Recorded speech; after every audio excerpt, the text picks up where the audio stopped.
Ebi beireho mu kyaro kya Bugamba erikushangwa omugombora ya Bugamba Kibingo Rwembogo Town Council omu Rwampara East. Abatuura b'omu kicweka bashoborera okubigenzire bwanyuma y'enjura nyamwingi okutandika kugwa. Amashomero gagenzire, ekanisa igenzire, entoke z'abantu zona ziri hansi. Omuntu wena orikumanya ngo nkimukwataho yavuga akisha Bugamba, especially nk'imwe abebembezi ba government natikwa kutugirira embabazi nagira okuyamba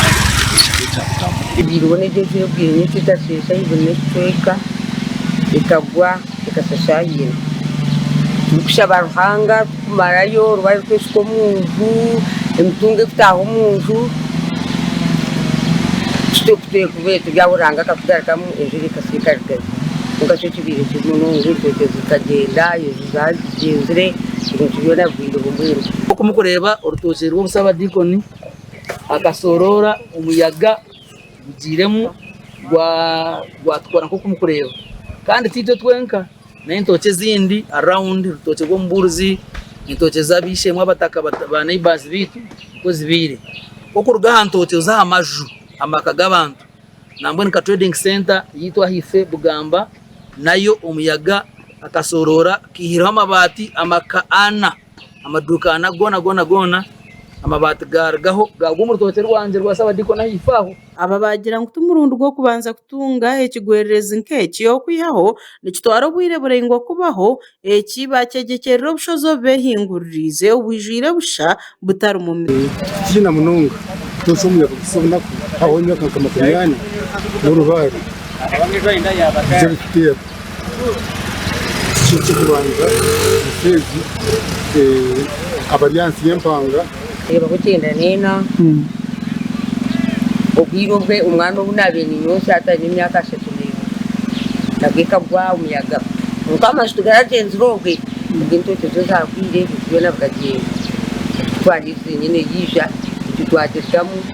ubwo nyegeje tukagiye batagiye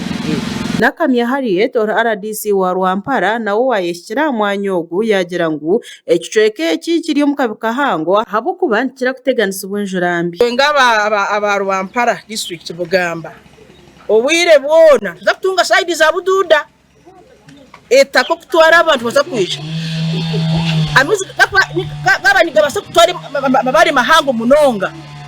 nishimanyisa anytime from today nizo ni basakwisha ogwa mushozi gwona biza